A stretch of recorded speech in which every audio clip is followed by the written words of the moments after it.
Dear student, today we are going to start first chapter of class 11th biology, the living world. The living world, जीव जगत, हमारा जो संसार है वो बहुत ही डाइवर्स है। तो इस चैप्टर को पढ़ने से पहले हम लोग सबसे पहले ये जानकारी रखें कि बायोलॉजी शब्द किससे बना है, और हम लोग बायोलॉजी के अंतर्गत ये सब पढ़ रहे हैं। तो व्हाट इज बायोलॉजी? बायोलॉजी, तो biology derive from two Latin word bios and logos. Bios means living beings,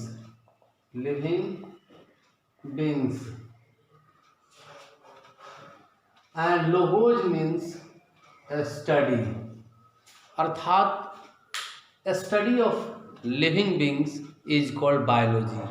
Biology also called life science.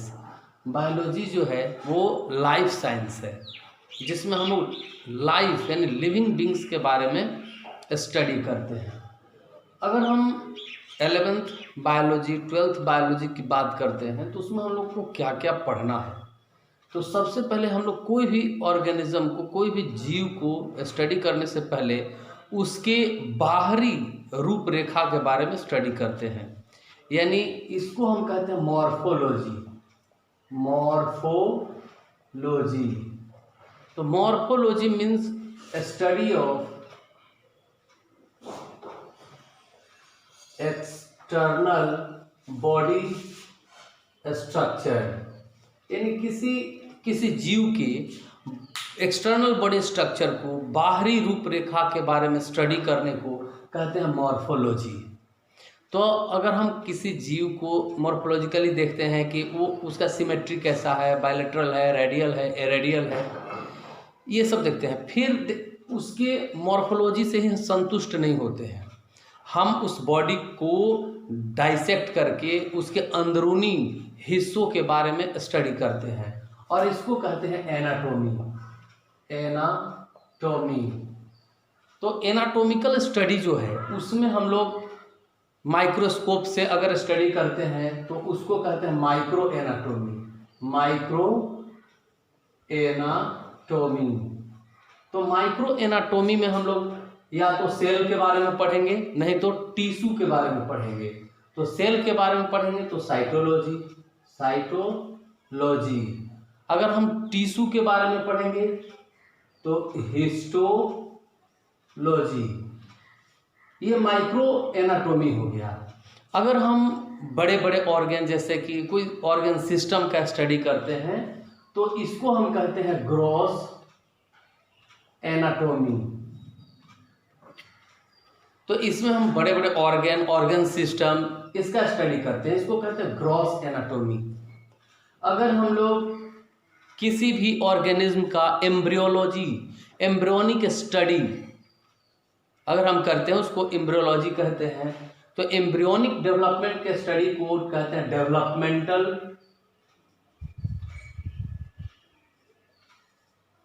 Anatomy. इसमें हम लोग स्टडी करेंगे एम्ब्रियो के बारे में, यानी इसके अंतर्गत आता है एम्ब्रायोलॉजी।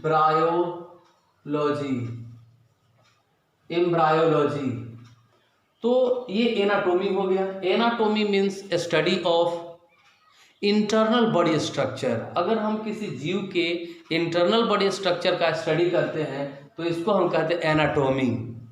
और एनाटॉमी में अगर हम इसको बांट कर स्टडी करें तो माइक्रो एनाटॉमी। माइक्रो मीन्स बहुत छोटा, तो छोटा क्या होता है बॉडी के अंदर? सेल होता है और टिश्यू होता है।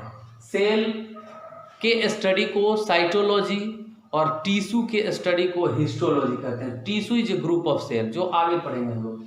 ग्रोस एनाटॉमी में किसी ऐसे ऑर्गन और ऑर्गन सिस्टम का स्टडी करते हैं जिसको स्टडी करने के लिए किसी माइक्रोस्कोप की आवश्यकता नहीं होती है।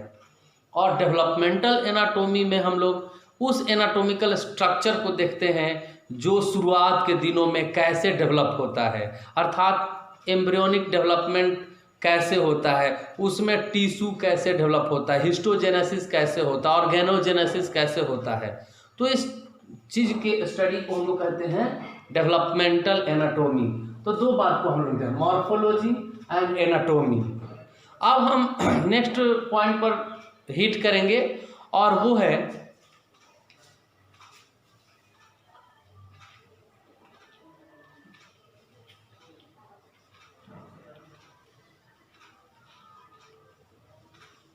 बायोमोलेक्यूल। ये हमारा बॉडी जो है अनेकों प्रकार के मोलेक्यूल से बना होता है और इन सब मोलेक्यूल्स को हम लोग कहते हैं बायोमोलेक्यूल। जैसे प्रोटीन है, कार्बोहाइड्रेट है, तो ये सब मोलेक्यूल जो है बॉडी का कंस्ट्रक्शन में भाग लेता है, एनर्जी प्रोवाइड करता है।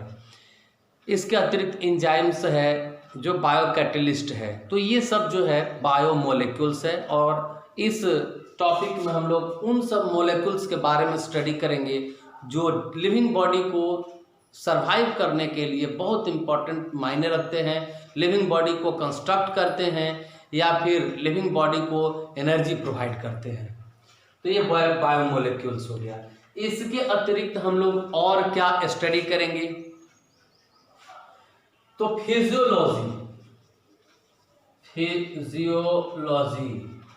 Physiology means study of working process of cell, tissue, organ and organ system.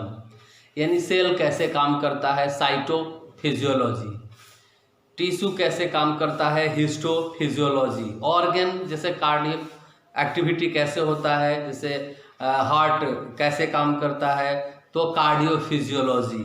तो जो भी पार्टिकुलर ऑर्गन है वो कैसे काम करता है उसकी फिजियोलॉजी के बारे में स्टडी करते हैं। अब प्लांट फोटोसिंथेसिस कैसे करता है, प्लांट में ट्रांसपोर्टेशन कैसे होता है, प्लांट में रेस्पिरेशन कैसे होता है, that is called plant physiology. तो अगर फिजियोलॉजी को हम बांट कर स्टडी करें तो animal physiology and plant physiology. तो physiology means study of working process of organ and organ system. कोई ऑर्गन सिस्टम कैसे काम करता है उसके बारे में स्टडी को हम लोग कहते हैं फिजियोलॉजी। तो इसमें हम दो पढ़ेंगे, एक प्लांट फिजियोलॉजी और एक एनिमल फिजियोलॉजी।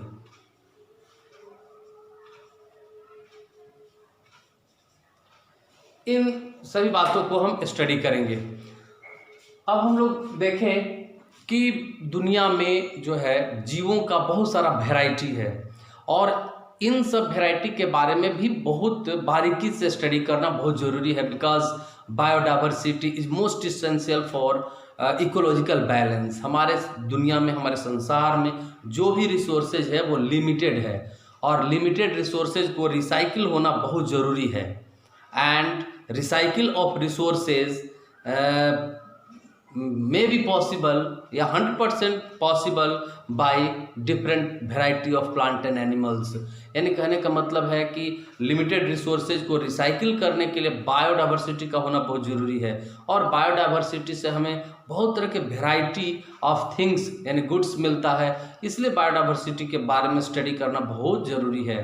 तो अब हम देखते हैं कि बायोडाइवर्सिटी तो दुनिया में बहुत ज़्यादा है। IUCN 2004 के according 1.5 million species discovered and describe, और रिसेंटली अगर हम देखें तो more than 1.7 to 1.8 million species discover and describe, but many more species also waiting for discovery in future. तो हम कह सकते हैं बहुत वैरायटी है धरती पर, जिसको हम कुछ को जानते हैं और कुछ को नहीं जानते हैं। And many of the species, बहुत सारे ऐसे स्पीसीज है जिसको डिस्कवर हम लोग नहीं कर पाए और वो फिनिश हो गया, इस दुनिया से ही गायब हो गया, एक्सटिंक्ट हो गया। तो कहने का मतलब है कि दुनिया में बहुत सारा वैरायटी है और इस वैरायटी को स्टडी करने के लिए हम लोग उसको टैक्सोनॉमी के माध्यम से पढ़ना अच्छा समझते हैं, क्योंकि टैक्सोनॉमी जो है ये दो शब्द से बना है। टैक्सोनॉमी, ये दो शब्द है ना, टैक्सास एंड नोमनास, यानी इसमें दो चीजों का स्टडी होगा, एक नोमेनक्लेचर और दूसरा क्लासिफिकेशन। तो ये है टैक्सोनॉमी। तो टैक्सोनॉमी में हम लोग दो चीज़ों का स्टडी करते हैं, एक नोमेनक्लेचर यानी लिविंग बींग्स को नेम प्रोवाइड करते हैं। तो नेम दो तरह का हो सकता है, common name and scientific name. तो common name is common for one place but different from place to place. But जो कॉमन नेम के बाद साइंटिफिक नेम की आवश्यकता क्यों पड़ी? Because common name is common from one place but different from place to place. तो ये confuse कर सकता है। सपोज हम लोग जो है हाथी बोलते हैं तो इंग्लैंड में उसको एलिफेंट बोला जाएगा, संस्कृत में उसको गजह बोला जाएगा। तो कोई एक भाषा भाषी है वो किसी पर्टिकुलर नाम को ही जानेगा। So scientist use scientific name that is universal name, और यूनिवर्सल नेम जो है कहीं कोई कंट्रडिक्शन पैदा नहीं होने देता है। तो ये नोमेनक्लेचर यानी नाम देंगे, नाम जीवों का पहचान होता है, और जब पहचान जाएंगे तो जो एक कैटेगरी के ऑर्गेनिज्म है उनको हम कैटेगराइज करना शुरू करेंगे। और इस प्रकार मान लिया जाए कि उस समूह में सैकड़ों स्पेसीज है, तो एक को हम पढ़ लेंगे, अगर एक को पढ़ लेंगे तो लगभग सबका नॉलेज मोर और लेस हो जाएगा। तो इस पद्धति से, इस प्रोसेस से अगर हम लिविंग बींग्स को डिवाइड करते हैं, क्लासिफाइड करते हैं, तो हमारा जो काम है वो ईजियर हो जाएगा। तो ये ओवरऑल व्यू है जो 11th में हम लोग को पढ़ना है।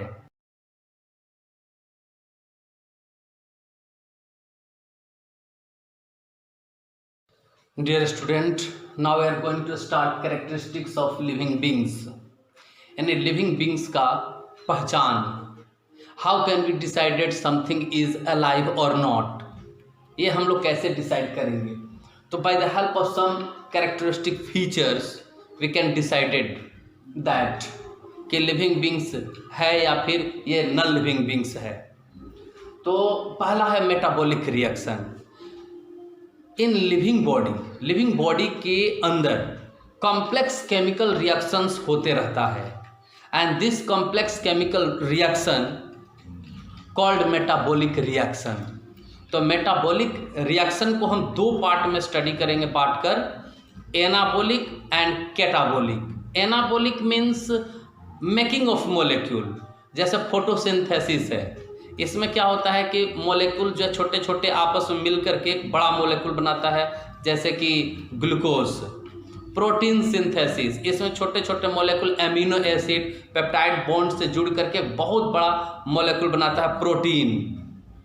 तो प्रोटीन सिंथेसिस या फोटोसिंथेसिस, दिस सिंथेसिस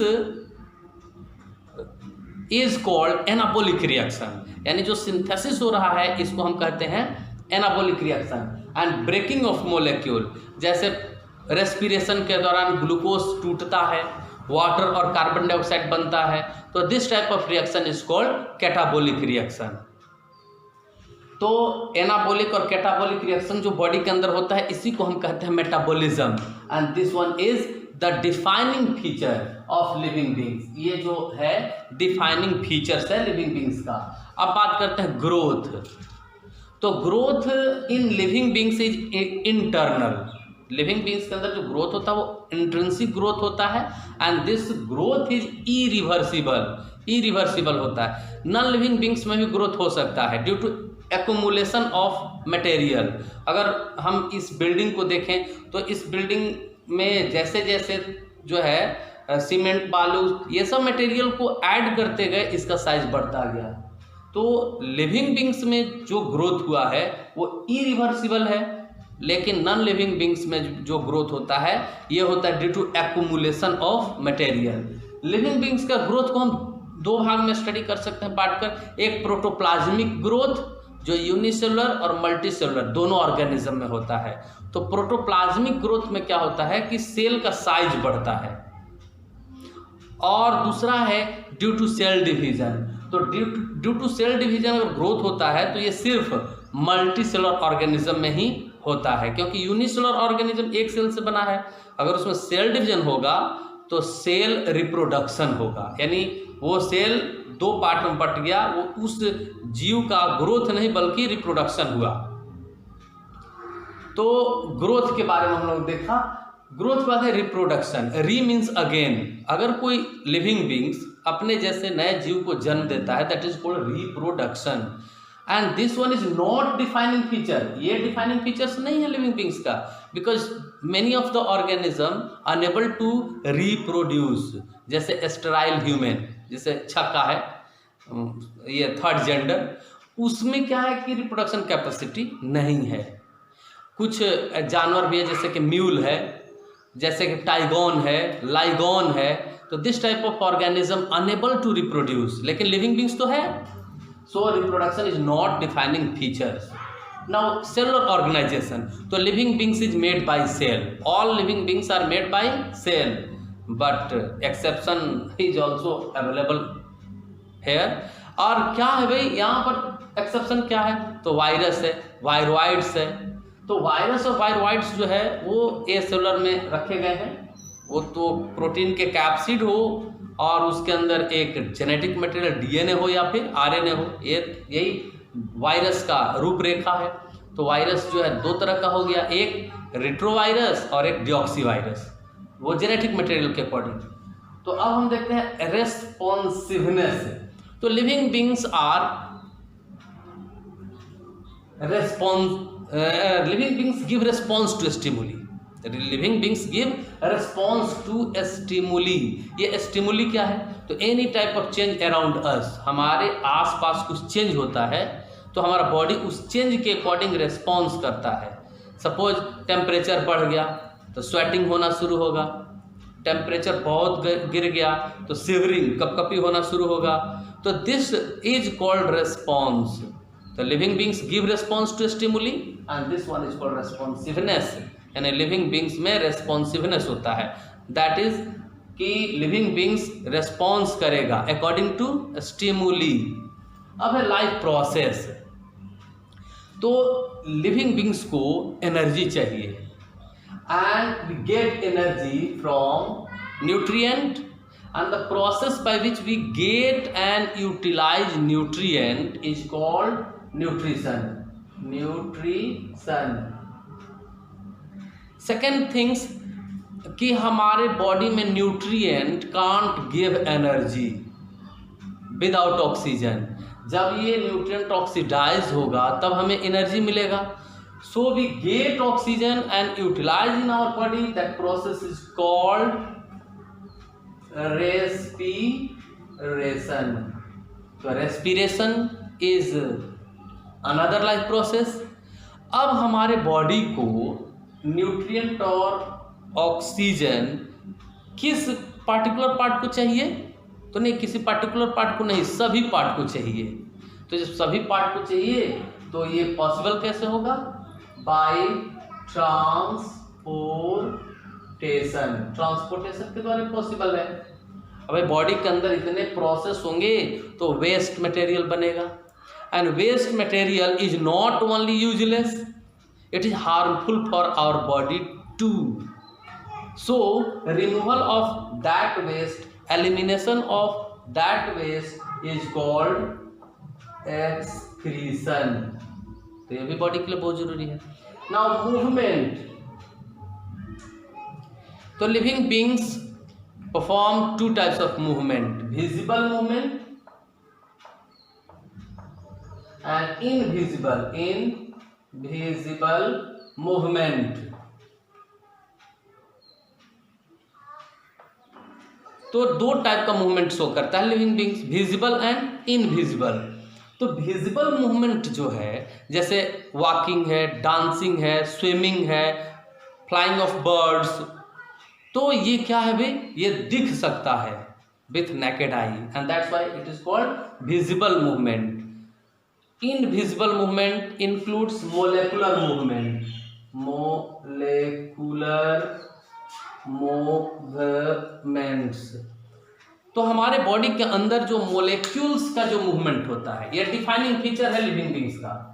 तो मोलिक्यूल्स का जो मूवमेंट होता है इसको हम मोलिकुलर मूवमेंट कहते हैं, and this movement is essential for growth and development of body. Body को हर एक मोलिक्यूल्स की आवश्यकता है, तो मोलिकुलर मूवमेंट के थ्रू रिक्वायर्ड पोजीशन पर वो मोलिक्यूल पहुंचेगा तो उसे ग्रोथ होगा, उसे डेवलपमेंट होगा। So this one is most important and characteristic features of living beings. इसके बाद हम देखते हैं होम्योस्टैसिस। हमारा बॉडी जो है वो इंटरनल और एक्सटर्नल इन्वायरमेंट में एक समान स्थिति, होम्यो मीन समान, स्टैसिस में सिचुएशन को मेंटेन रखता है।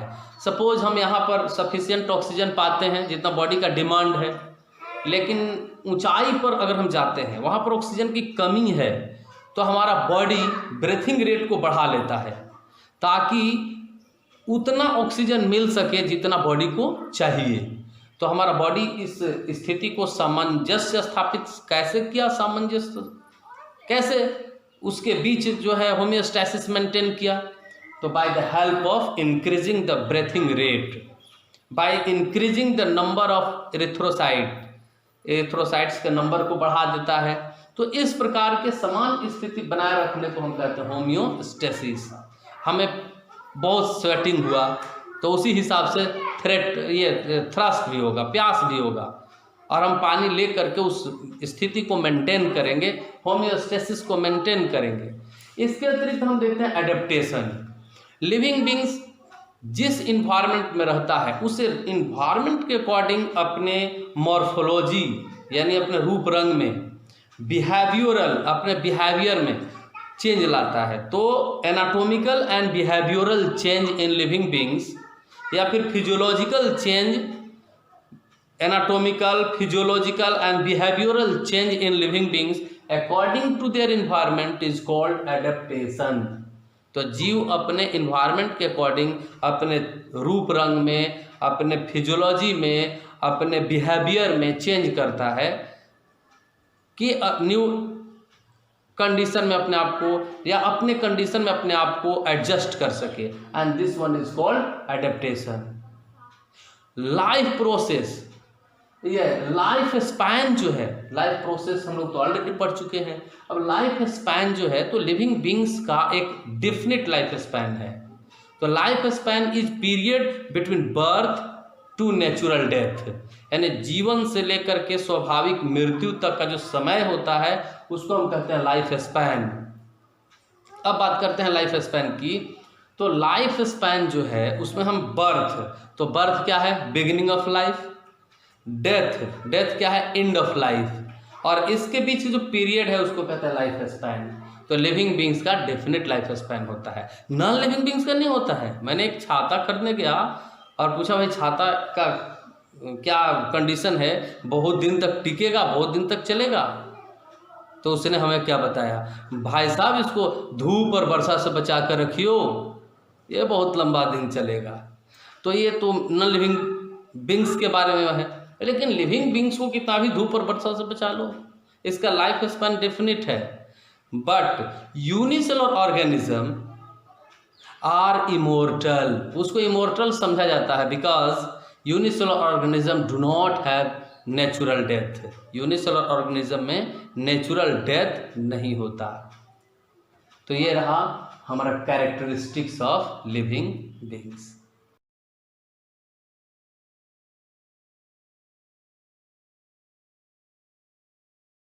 Dear student, now we are going to start diversity in living beings.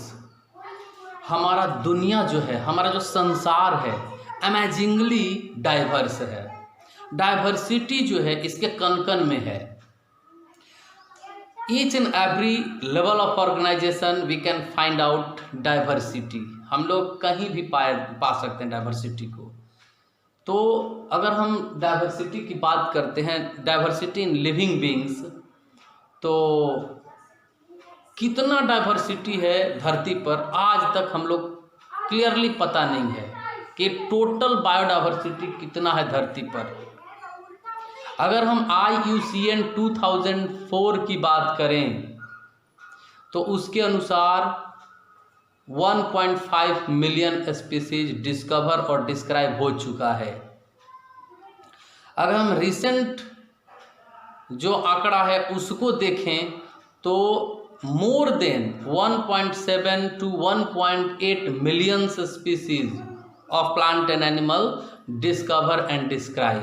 1.7 to 1.8 million, इससे ज़्यादा प्लांट और एनिमल्स का स्पीसीज डिस्कवर हो चुका है, डिस्क्राइब हो चुका है, जिसमें 0.5 मिलियन स्पीसीज जो है वो प्लांट का है।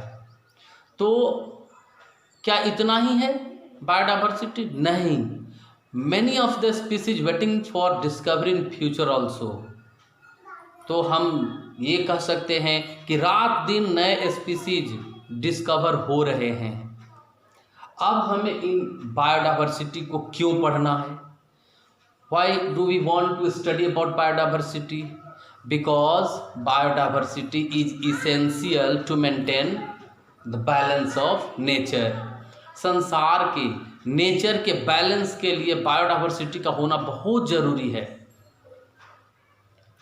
हम देखते हैं कि हमारे संसार में रिसोर्सेज जो है वो लिमिटेड है, और लिमिटेड रिसोर्सेज को रिसाइकल करके और सबके लिए सभी समय में उपलब्ध कराना, ये काम डाइवर्सिटी का है। अगर बायोडाइवर्सिटी नहीं होता तो लिमिटेड रिसोर्सेज जो है उसका रिसाइकलिंग भी पॉसिबल नहीं होता।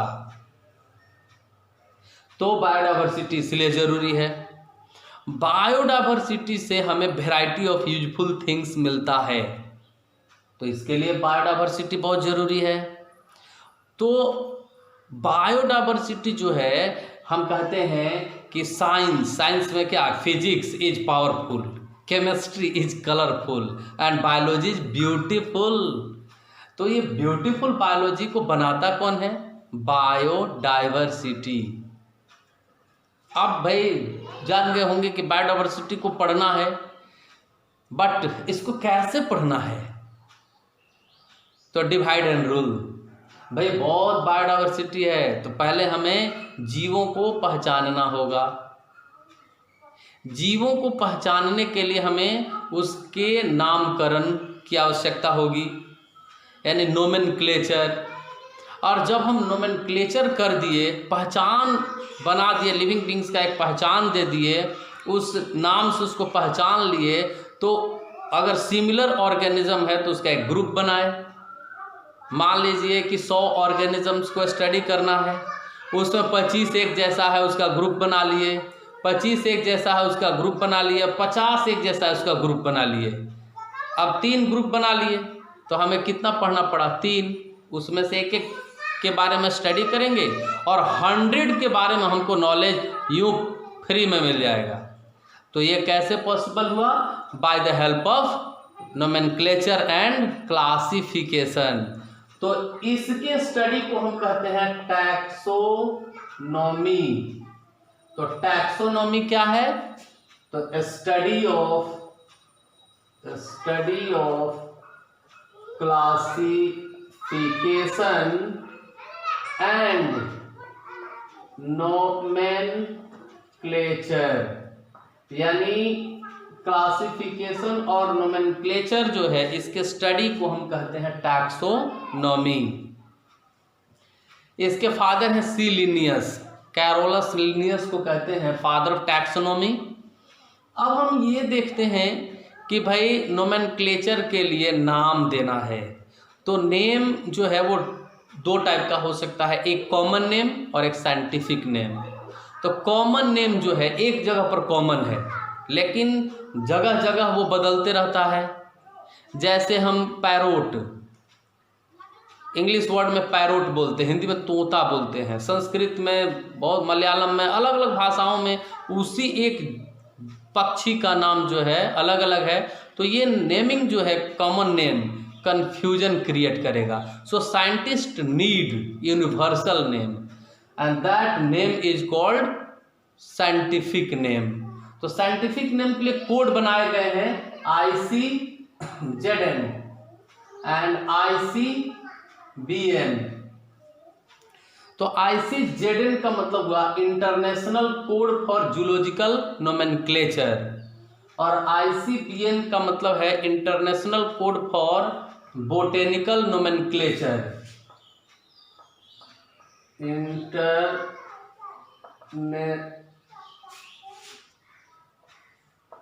कोड फॉर जूलॉजिकल नोमेनक्लेचर, और इसमें हो गया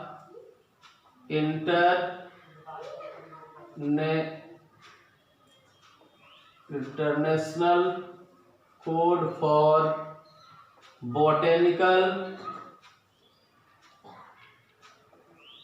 नोमेनक्लेचर।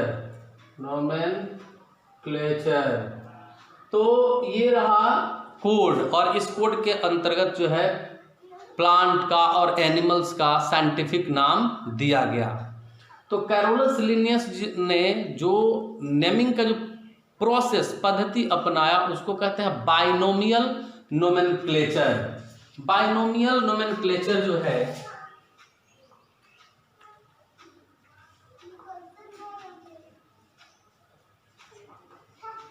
तो इस नोमेनक्लेचर का जो प्रोसेस पद्धति है, इसके अंतर्गत कोई भी जीव है उसके नाम को दो पार्ट को जोड़कर बनाया गया, जिसमें फर्स्ट पार्ट जो है उस जीव के जीनस से संबंध रखता है और सेकेंड पार्ट जो है स्पीसीज। तो इसका कुछ रूल्स है, तो रूल्स क्या है वो हम लोग देखें।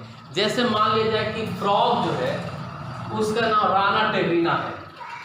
फ्रॉग जो है इसका नाम है राना टेग्रीना।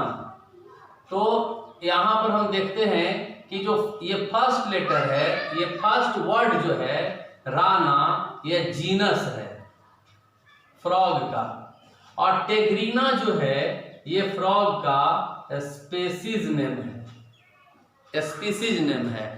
तो scientific name should be made by two part, दो पार्ट से बना होना चाहिए। First part should be genus and second should be species.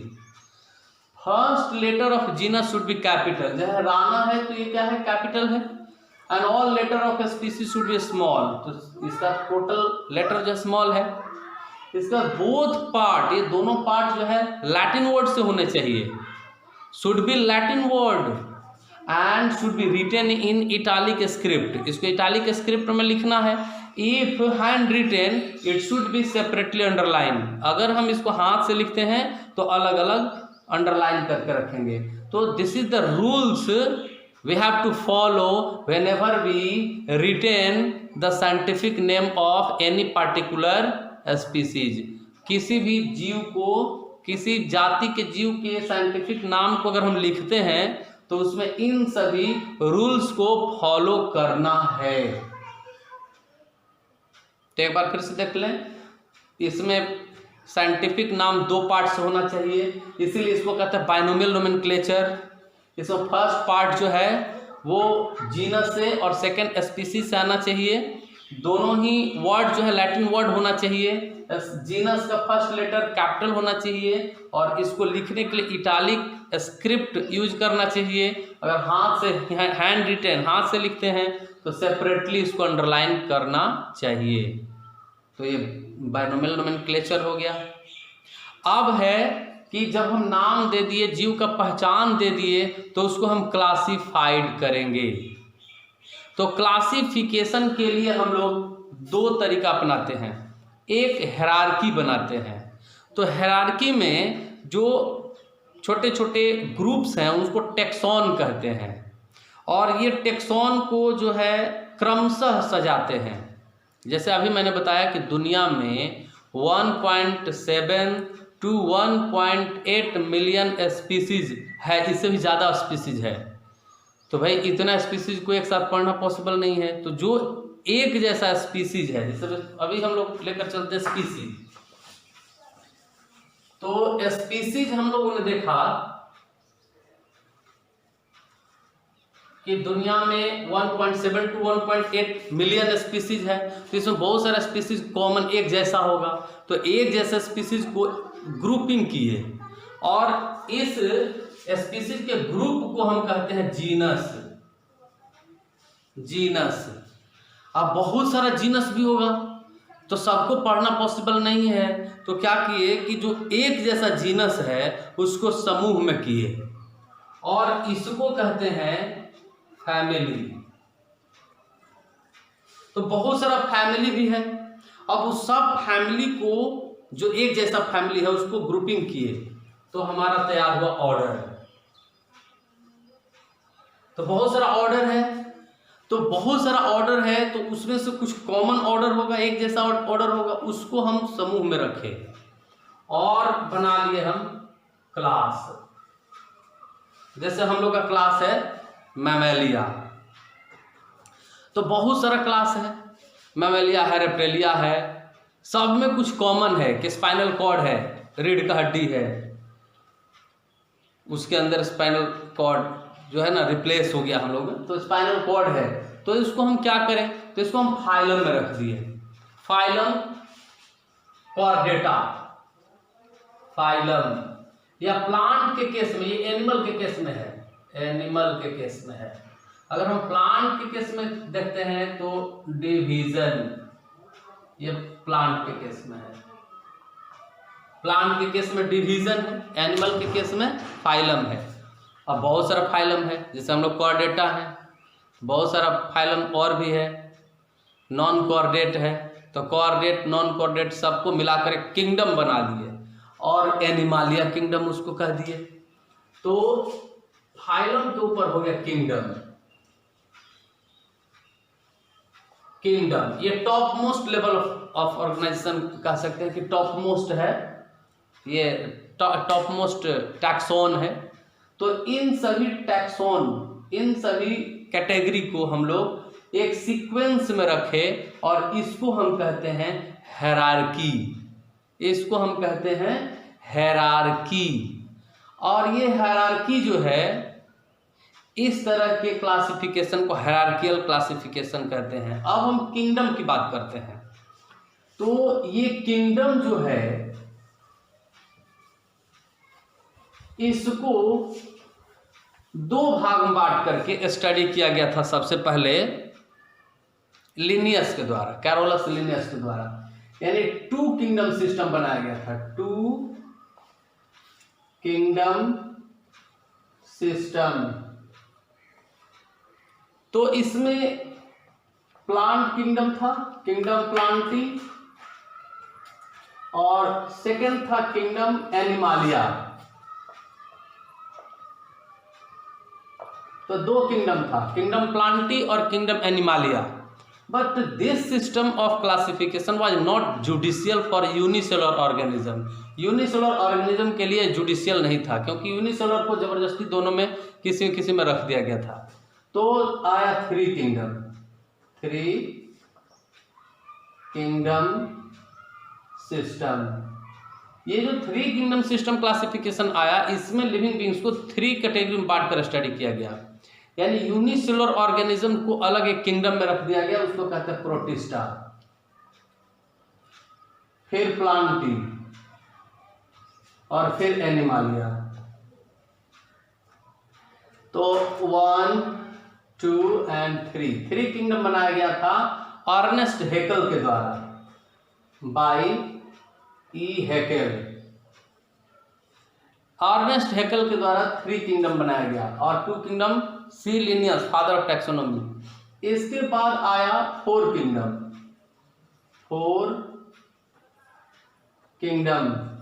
तो फोर किंगडम सिस्टम में क्या किया गया कि लिविंग बींग्स जो है उसको थ्री किंगडम क्यों रिप्लेस किया गया, क्योंकि ये थ्री किंगडम जो था not judicial for all type of unicellular organism, because some of the unicellular organism do not have well defined nucleus, यानी कुछ प्रोकैरियोट है और कुछ यूकैरियोट है, दोनों को एक साथ रखा गया था, तो उसको अलग कर दिया गया।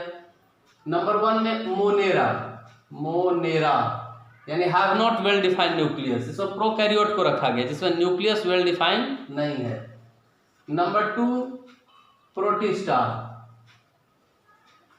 Number 3 Plantae, number 4 Animalia. This classification for kingdom was given by Copeland. Copeland ने इस किंगडम को दिया था। फिर ये किंगडम में भी प्रॉब्लम है। प्रॉब्लम ये है कि फंजाई जिसमें सेल वॉल है तो उसको हम प्लांट में रखे हैं, प्लांटी किंगडम में। बट प्लांटी किंगडम में जो भी इंडिविजुअल आते हैं वो सभी फोटोसिंथेसिस करते हैं, फोटो ऑटोट्रॉफ्स हैं। तो fungi is not autotroph, photo autotroph. So fungi जो इसमें रखा गया है इज नॉट जुडिशियल। तो चले भाई फंजाई को इसमें रख देते हैं। तो फंजाई में सेल वॉल है और एनिमालिया में कोई भी मेंबर में सेल वॉल नहीं है। So we can't put fungi into Animalia. ये एनिमालिया में फंजाई को रखते हैं वो भी जुडिशियल नहीं है। अगर हम प्लांटी में रखते हैं फंजाई को वो भी जुडिशियल नहीं है। So according to R H. Whittaker ने क्या किया कि 5 किंगडम दिया, 5 किंगडम सिस्टम। तो 5 किंगडम सिस्टम जो दिया गया है वो दिया गया है आर.एच. विटेकर के द्वारा। आर.एच. विटेकर के द्वारा दिया गया था 5 किंगडम सिस्टम। इसमें उन्होंने क्या किया कि number 1 Monera, number 2 protista, number 3 fungi, number 4 Plantae, number 5 Animalia. तो इस प्रकार हम लोग ने देखा कि 5 किंगडम सिस्टम आया। 5 किंगडम सिस्टम के बाद कार्ल्स उइस ने 3 डोमेन दिया, 3 डोमेन ऑफ लाइफ। कार्ल्स उइस ने दिया 3 domains of life, 3 domains of life, 3 domains of life by Carl's Woese के द्वारा दिया गया था 3 डोमेन्स ऑफ लाइफ। इसमें था पहला आर्किया, नंबर 2 था बैक्टीरिया और नंबर 3 था Eukarya. Archaea, bacteria and Eukarya. तो यूकेरिया में जो है 4 किंगडम बनाए गए जिसमें नंबर 1 है प्रोटिस्टा, नंबर 2 है फंजाई, नंबर 3 है प्लांटी और एनिमालिया। तो यूकेरिया जो है, यूकेरिया इसमें 4 बना दिया गया। यूकेरिया में 4 बना दिया गया। क्या क्या बना दिया गया भाई, जरा ऊपर इसको लिख देते हैं। प्रोटिस्टा, फंजाई, प्लांटी और एनिमालिया। तो इस तरह से ये 5 किंगडम सिस्टम जो है 6 किंगडम सिस्टम में बदल गया। Archie bacteria, you bacteria, protista, fungi, Plantae and Animalia. 4 इधर और 2 इधर, 6 किंगडम सिस्टम ऑफ क्लासिफिकेशन। तो इस तरह हम लोगों ने देखा कि क्लासिफिकेशन में समय समय पर बदलाव आया। तो क्लासिफिकेशन सिस्टम में समय समय पर बदलाव क्यों आया? क्योंकि समय समय पर नए नए ऑर्गेनिज्म का खोज हुआ और जो ओल्डेस्ट मेथड ऑफ क्लासिफिकेशन था वाज नॉट जुडिशियल, वो जुडिशियल नहीं था। New ideas comes in our mind, नए नए आइडियाज आए क्लासिफिकेशन के, and gives better design of classification, और बहुत सुंदर एक डिजाइन हम लोग देते गए क्लासिफिकेशन को, ताकि जीवों के बारे में पढ़ना एक आसान प्रोसेस हो जाए। तो इसलिए समय समय पर क्लासिफिकेशन में बदलाव आया। 2 किंगडम से 3 किंगडम, 3 से 4, 4 से 5 किंगडम सिस्टम वाइडली एक्सेप्टेड। ये वाइडली एक्सेप्टेड किंगडम सिस्टम है जिस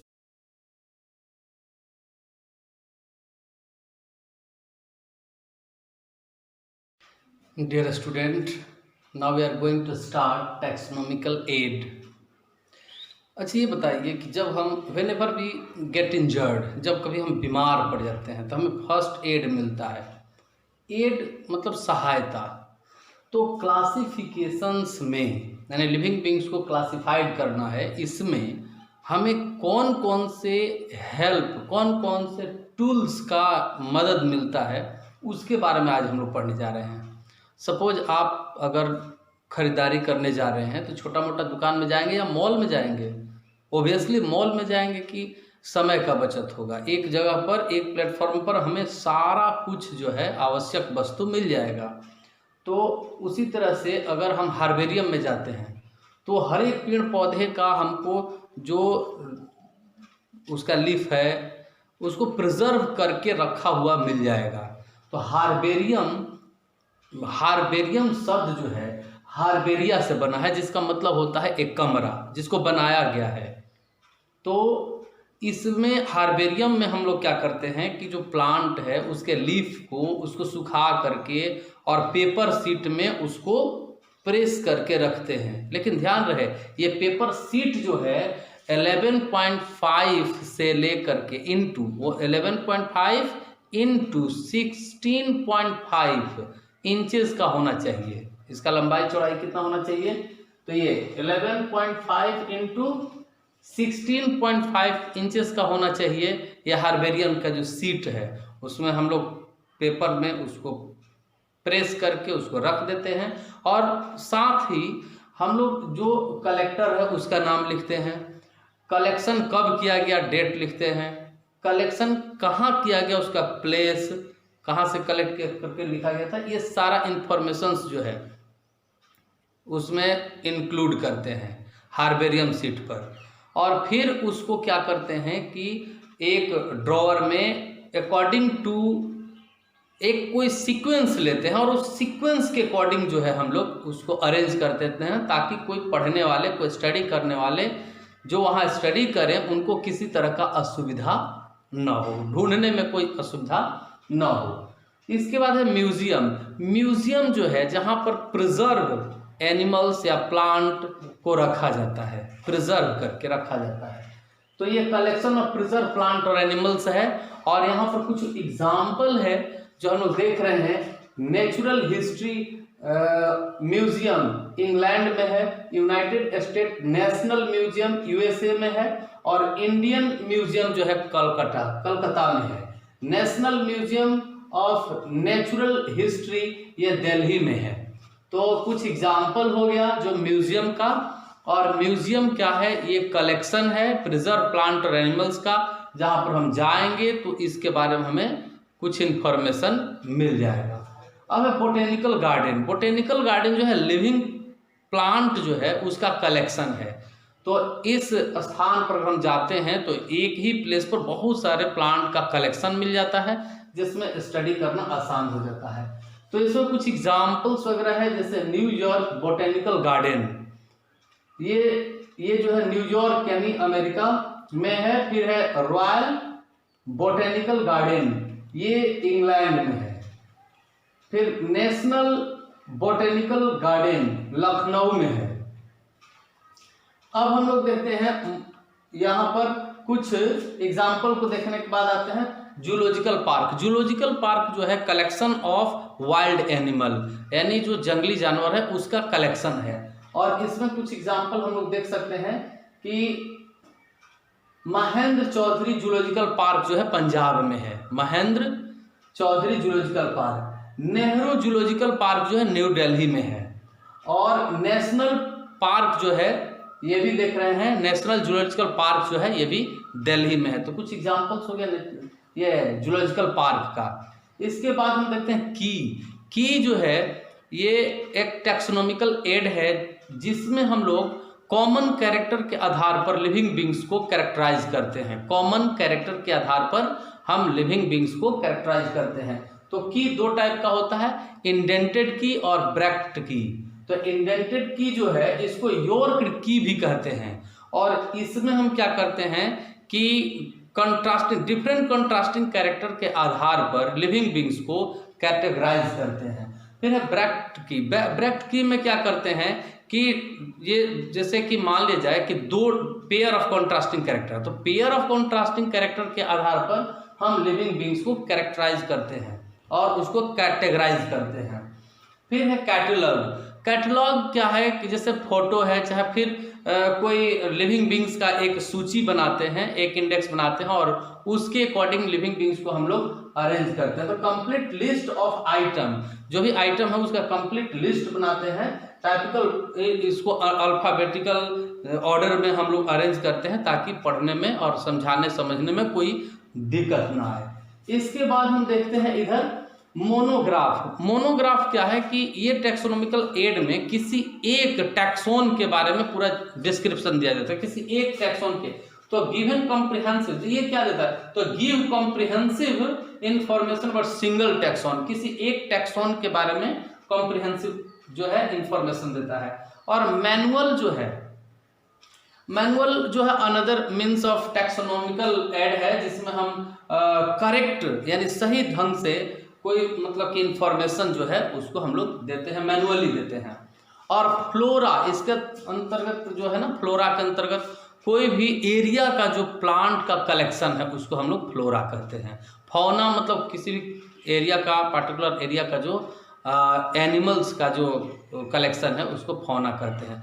तो ये सब जो है टैक्सोनॉमिकल एड है और इस टैक्सोनॉमिकल एड के हेल्प से हम लोग लिविंग बींग्स को कैटेगराइज कर देते हैं ताकि उसका स्टडी करना आसान हो जाए।